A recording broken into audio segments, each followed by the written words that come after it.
When people hear the word discipline, they often think of restriction, of limitation, of saying no to things. They associate it with rigidity, a loss of spontaneity, or maybe even punishment. But there's a deeper truth, the one that most people miss. Discipline is not about saying no to life. It's about saying yes to what matters most. And if we truly understand what discipline is, we begin to realize something profound. The discipline is freedom. That may sound contradictory at first. How can something that feels like structure, rules, and routine be the very thing that sets us free? But let's break this down in human terms. Imagine someone waking up every morning without a plan. They do what they feel like when they feel like it. They follow their moods, their impulses, their distractions. At first that sounds like freedom, doesn't it? No alarm clocks, no to-do lists, just waking up and doing whatever you want. But give it time. Over the weeks, the days blur together. The things they hoped to achieve start drifting further and further out of reach. Their health suffers. Their relationships fray. Their purpose feels vague. They begin to feel trapped by their own choices, or more precisely, by the absence of choice. Now contrast that with someone who wakes up with intention. They've built habits around the things that matter to them. Maybe they don't love getting up at 6 a.m. to run, but they do it anyway. Because they've chosen a future where health is non-negotiable. Maybe they don't enjoy turning down every invitation that comes their way, but they do it. Because they're writing a book, launching a business, learning a craft. They're not always comfortable, but they're aligned. And here's the powerful part. Because they've mastered discipline, they get to choose their life. Discipline is freedom in its highest form. It frees us from regret, from mediocrity, from the pain of what could have been. And it gives us the opportunity to live a life that's intentional, not accidental. There's a story I once heard about a violinist who practiced 8 hours a day. A young musician approached him after a performance and said, "I'd give anything to play like you." The violinist paused and replied, "Would you give 8 hours a day for 10 years? Because that's what it takes." See, we admire the product of discipline, but we resist the process. And yet it's the process that leads to mastery, not just of a skill, but of ourselves. Too many people look at discipline as something external, as if it's a rule being imposed upon them. But real discipline doesn't come from the outside, it comes from within. It's not about being told what to do, it's about knowing who you want to be and then living in alignment with that vision, even when it's hard, especially when it's hard. Because the truth is, discipline will demand more from you than motivation ever will. Motivation is emotional, it comes and goes, it's tied to how we feel. Discipline, on the other hand, is grounded in why we do what we do. It's the difference between saying, I feel like working out, and I work out because my future self depends on me. It's the difference between I want to write a book and I write every day because I believe this story can change lives. One is based on feelings, the other is rooted in purpose. We don't rise to the level of our inspiration, we rise to the level of our clarity, of our why. The people who master discipline don't have more willpower than the rest of us. They've just made their why stronger than their excuses. And here's the beautiful thing. Once we stop treating discipline as a burden and start treating it as a gift, it transforms the way we live. We stop feeling like victims of circumstance and start becoming creators of our future. We stop asking, what am I allowed to do today, and start asking, what kind of person am I becoming through my choices? That's where real freedom lies. The freedom to become who you were meant to be, not someday, but today. One disciplined act at a time. Let me be honest with you. Discipline isn't sexy. It doesn't get loud applause. No one claps when you choose a quiet night to study over a party. No one celebrates when you skip dessert, turn off Netflix, or show up at the gym after a long day. But these are the moments where your character is forged. These are the invisible victories that shape the visible outcomes. We love to celebrate greatness in others. But we forget that greatness is not an act, it's a habit. Built in silence, refined through repetition, fueled by discipline. I want to challenge you with a question. I don't ask this lightly. Are you willing to do what's hard today so you can live a life of freedom tomorrow? Because that's what discipline is. It's not about being perfect. It's not about controlling every aspect of your day. It's about choosing again and again what matters most, even when it costs you something now, especially then. The person you want to be is already inside you. But that version of you won't emerge by accident. It will take effort, repetition, Discipline. But most importantly, it will take a clear why. When your reason is strong enough, your excuses start to sound weak. So the next time you think of discipline, don't think of it as a cage. Think of it as a key. Not something that locks you in, but something that sets you free. Because in the end, it's not discipline or freedom. It's discipline for freedom. And once you grasp that, everything changes. And there's something important we all need to accept if we're ever going to master discipline. It does not come naturally. We are not born disciplined. It's not a personality trait. It's not genetic. No one wakes up one day magically able to delay gratification, ignore distractions, and keep showing up no matter how they feel. It's not how we're wired. We are built for survival, not for sustained personal growth. And yet, if we want to live a life of meaning, impact, and intention, we must be willing to build what doesn't come naturally. Let's be honest, the path of least resistance is always the easiest to take. Our brains are wired to protect us from discomfort, from risk, from uncertainty. When we're tired, our instincts say rest. When we're afraid, our instincts say run. When we're bored or overwhelmed, our instincts say scroll, snack, or snooze. That's not laziness, that's biology. The challenge is that what kept us safe thousands of years ago often keeps us stuck today. And that's the core of the human struggle. Discipline asks us to act against our instincts for the sake of something greater. It demands that we prioritize our values over our impulses. And that isn't easy. In fact, it's one of the hardest things we'll ever do. But here's the good news. Just because discipline isn't natural doesn't mean it's impossible. It means it's a skill that can be built, strengthened, and refined over time. Like any skill, it requires practice. It requires failure. It requires patience.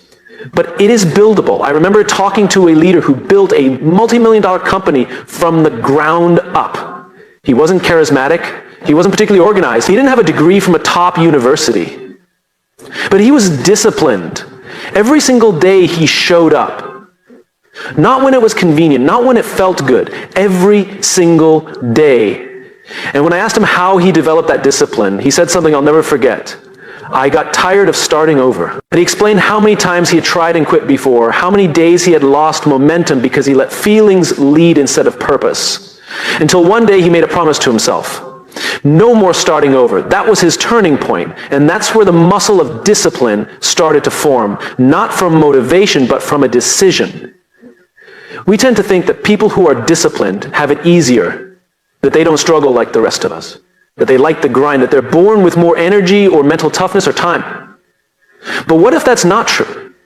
What if the people we admire most aren't naturally different from us? They've just accepted the struggle as part of the process. What if their strength doesn't come from what they feel, but from what they decide? That reframes everything. Discipline, at its core, is the ability to keep a promise to yourself. It's the ability to say, I will do this, and then follow through. Not just when it's easy, but especially when it's not. And for most of us, that doesn't start with confidence, it starts with doubt, with fear, with resistance. Which is why building discipline is not about removing those feelings. It's about learning to act in spite of them. You don't overcome struggle by avoiding it. You overcome it by engaging with it, one small choice at a time. Think about learning to play an instrument. The first time you sit at a piano or pick up a guitar, your body resists. Your fingers ache. Your brain fumbles. The sounds you produce are rough, clunky, even embarrassing. But if you show up again the next day and the next, you get a little better. You don't wake up disciplined. You become disciplined through the discomfort, through the effort, through the struggle. Repetition builds familiarity. Familiarity builds confidence. Confidence builds momentum, and momentum builds discipline. But here's something critical. The early stages are never glamorous. No one applauds you for waking up early to go for a run when it's still dark out. No one sees the quiet decision to skip the distraction and do the work. There are no trophies for showing up when no one else is watching. But these moments matter. These are the moments that shape the future. Discipline is not built in the spotlight. It's built in silence. And the silence is where most people give up. Not because they're weak, not because they don't care, but because they thought it was supposed to be easier. We live in a world that celebrates ease, speed, and comfort. We're told that if it's hard, it must not be right. But the truth is, everything meaningful in life demands discomfort. Growth demands effort. Discipline demands struggle, and that struggle isn't a sign that you're failing, it's a sign that you're doing it right. We have to stop seeing struggle as the enemy and start seeing it as the evidence of progress. If you're struggling to build discipline, that means you're in the game. That means you're fighting for something better. That means you haven't given in to the pull of comfort and complacency. And that's something to be proud of. So the next time you feel the urge to quit, to skip the work, to choose easy over important, pause, breathe, remind yourself, this isn't supposed to be natural. This is supposed to be hard because you are choosing growth. You are choosing to build, not just react. And that choice, hard as it may be, is what separates those who dream from those who do. You don't need to be born with discipline. You need to build it. And that happens not in a moment, but in a series of moments. 1,000 small choices, 1,000 internal battles, 1,000 steps, even when you'd rather stand still. And over time, something amazing happens. The same actions that once felt impossible start to feel inevitable. The struggle doesn't vanish, but your capacity grows, your sense of self changes, you begin to trust yourself. And when that happens, discipline is no longer something you have to chase, it's something you become. The struggle is real, but it's also necessary. And if you're willing to engage with it, to embrace it, to keep choosing what matters over what's easy, then one day you'll look back and realize you didn't just build discipline, you built yourself. When people talk about discipline, the conversation almost always starts with willpower. We celebrate the idea of mental toughness, the ability to grind it out, to push through resistance, to outwork our excuses. And while there's something noble about that image, it's also misleading.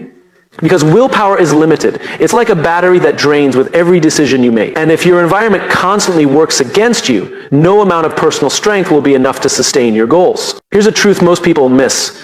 We don't succeed because we're stronger than others. We succeed because we design environments that make discipline easier and failure harder. Think about this.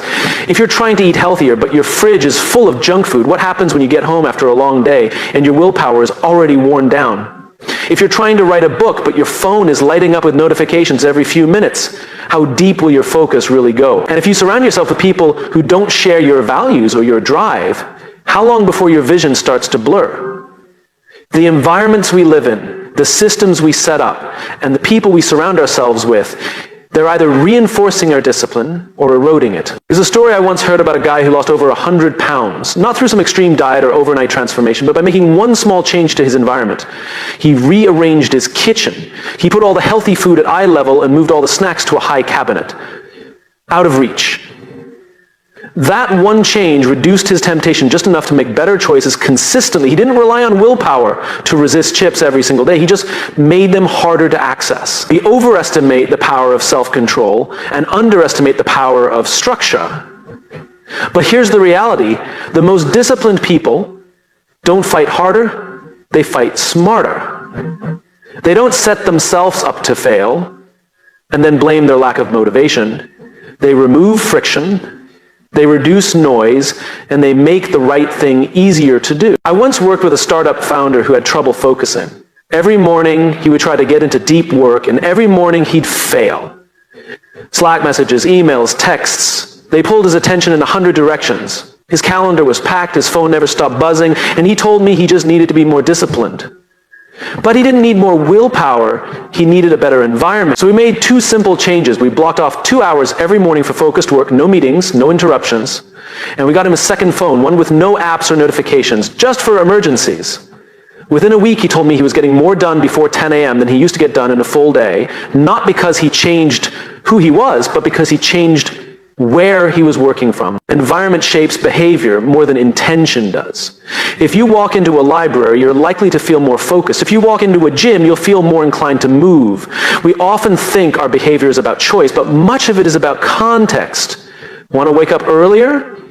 Put your alarm across the room. Want to read more? Put a book on your pillow so you'll see it every night. Want to waste less time online? Remove the apps, block the sites, and turn off the noise. These aren't hacks. They're commitments to design an environment that supports who you want to become. And this doesn't just apply to things, it applies to people. If you're constantly around people who mock your discipline, minimize your dreams, or distract you from your path, your willpower is going to burn out fast. But if you're surrounded by people who encourage your growth, hold you accountable, and reflect back to you the best version of yourself, then discipline doesn't feel like a burden, it becomes your culture. One of the most powerful things you can do for your future is to be ruthless about the environments you allow yourself to stay in. That includes your physical spaces, your digital habits, and your social circles. It's not about being extreme, it's about being intentional. Discipline is not just what you do, it's what you allow around you. I've seen people radically change their lives by making small, deliberate shifts in their environment. Not by becoming superhuman, but by becoming strategic. They stopped relying on fleeting bursts of motivation and started building systems that worked even on their worst days. Because the truth is, your environment wins every time.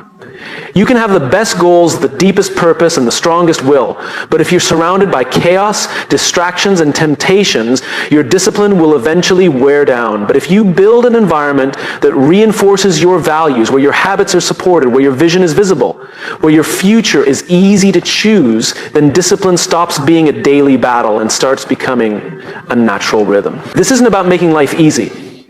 It's about making the right things easier and the wrong things harder. Don't wait until your willpower is tested to try to act on your goals. Set your life up so your goals are the default, not the exception. Because at the end of the day, we don't rise to the level of our motivation, we fall to the level of our systems. And your systems are shaped by your environment. So if you're struggling with discipline right now, don't ask what's wrong with me, ask what around me needs to change. What is triggering the behavior you're trying to avoid? What cues could you move, remove, or replace to make progress the path of least resistance? You are not weak. You are human. And humans are influenced more by their surroundings than their intentions. You want to master discipline? Start by mastering your environment. Change your space. Curate your influences. Protect your energy. Discipline will follow. Because when the environment supports the mission becomes sustainable. And that's how you build a life where discipline is no longer a daily fight, but a daily flow. We live in a culture that celebrates extremes. We cheer for the big transformations, the intense 90-day sprints, the dramatic before and after moments. We admire people who go all in, who burn bright, who show up one day and change everything overnight. And while those stories are exciting, they're also misleading. Because real lasting progress doesn't come from intensity, it comes from consistency. Discipline is not about how hard you can go on your best day, it's about how often you can keep showing up on your worst. It's about what you do when you don't feel like it. When no one's watching, when the results are invisible, when everything in you says skip it, and you still choose to follow through. Let me tell you a story. Years ago, I met a man who had been journaling every single morning for over 25 years. Same time, same chair, same notebook every day. I asked him if he ever missed a day. He said, once. My pen ran out of ink and I didn't have a spare. I never made that mistake again. I asked him what drove him to keep that habit for so long. His answer was simple. Because it reminds me who I am. That's the heart of consistency. It's not just about repetition. It's about identity. It's about doing something so regularly that it becomes part of who you are, not just what you do. See, intensity changes your environment, but consistency changes you. Anyone can be intense for a moment. Anyone can go to the gym for 6 hours once. Anyone can write 10 pages in a flash of inspiration. Anyone can go all in on a new habit for a week. But it's the person who shows up again and again and again when it's boring, when it's frustrating, when it's slow, who builds something real. Consistency is quiet. It doesn't draw attention. There's nothing glamorous about brushing your teeth every day, or putting $10.00 a week into a savings account, or reading 10 pages of a book every night. But that's where growth happens. In the ordinary, in the seemingly insignificant, in the choices that don't impress anyone, but change everything over time. We underestimate the power of small. We think it has to be big to matter, but a drop of water repeated long enough can wear down stone. And a small habit repeated long enough can transform a life. I once worked with a woman who wanted to rebuild her confidence after a long season of burnout. She kept looking for the big breakthrough moment, the mindset shift, the big leap, but none of those seemed to stick. Until one day, she decided to do something small, just a 5-minute walk every morning. Rain or shine, no excuses. That 5-minute walk turned into a journaling habit. That journaling habit turned into clearer goals. And eventually, her entire posture changed, not because she did something dramatic, but because she became someone consistent. That's the secret most people miss. Discipline isn't about force, it's about rhythm.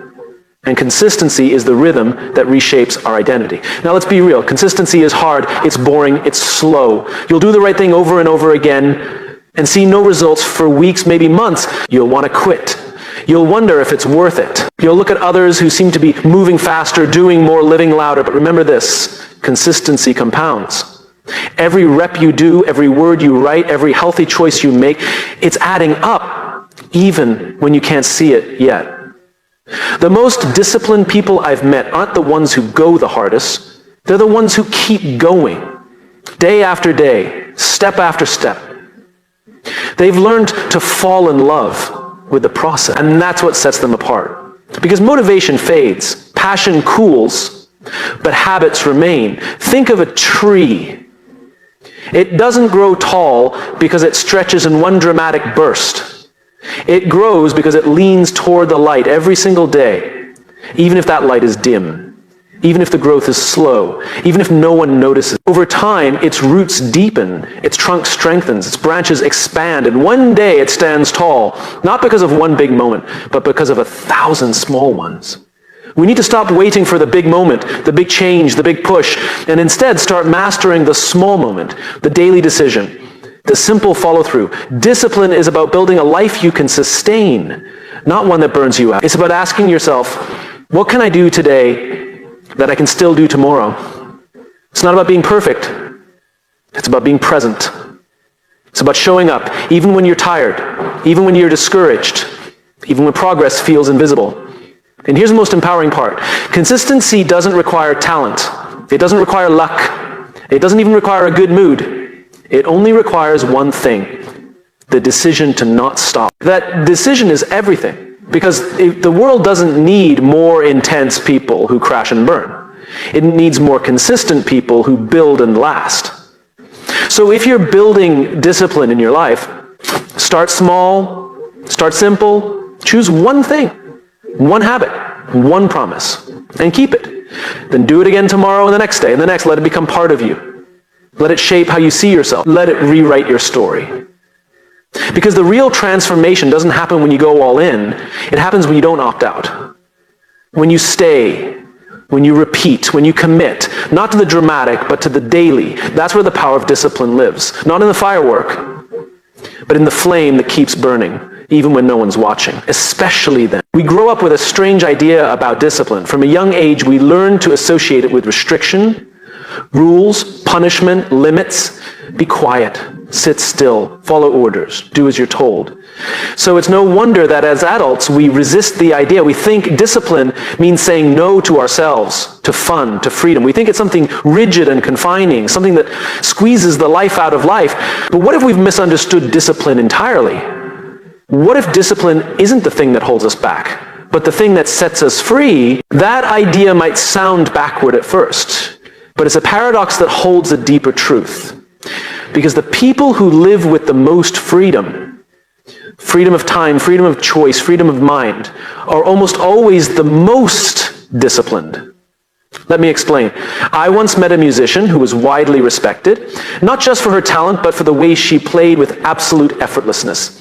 It looked like freedom. Her fingers moved with ease, her expression was relaxed, and her improvisation felt spontaneous and alive. But when I asked her how she got to that point, she smiled and said, thousands of hours of scales. Hours every day. For years, I practiced the structure so much that I earned the right to improvise. Her freedom on stage wasn't magic. It was the result of extreme discipline off stage. That's the paradox. Discipline creates freedom. We don't like this because we're wired to seek comfort in the short term. Freedom, to many of us, means doing what we want when we want. Sleeping in, skipping the workout, spending impulsively, saying yes to ease. But that kind of freedom is shallow. It feels good in the moment, but it costs us something later. Health, energy, clarity, opportunity. Eventually, that momentary freedom becomes a kind of trap. And that's where discipline comes in, not as a punishment, but as an investment in a better future. Discipline is choosing to do what's hard now so life can be easier later. It's creating order so chaos doesn't take over. It's putting in the effort up front to avoid regret down the road. When we discipline our time, we earn time back. When we discipline our spending, we earn financial peace. When we discipline our habits, We earn the freedom to live life on our terms instead of reacting to every pressure and impulse. I once worked with a leader who was constantly overwhelmed. His schedule was chaotic, his stress was high, and his health was deteriorating. He told me he needed more freedom, more breathing room, more balance, more space to think. But when we looked closer, the issue wasn't his calendar. It was his lack of boundaries. He said yes to everything. He skipped rest in the name of productivity. He had no system for his energy, no rhythm for renewal. So we started small. We set one hard stop on his workday. No emails after 7 p.m. We blocked time for exercise, not just to stay fit, but to reset mentally. We built a system where his week had structure. And within a month, he felt more free than he had in years. Not because he worked less, but because he worked with intent. Discipline gave him back control, and control is the soil where real freedom grows. This applies to every area of life. Think about a writer with a disciplined routine.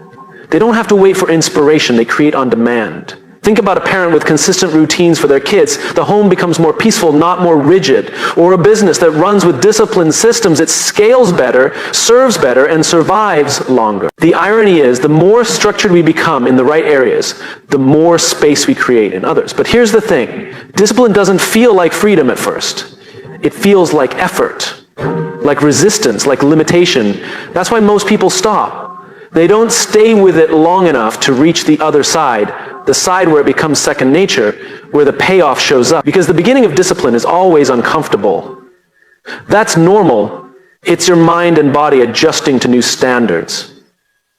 But if you can push through that resistance, if you can stay consistent long enough, you reach a tipping point where discipline no longer feels like something you have to do, but something you choose to do. And that's the shift. Discipline isn't the enemy of freedom, it's the path to it.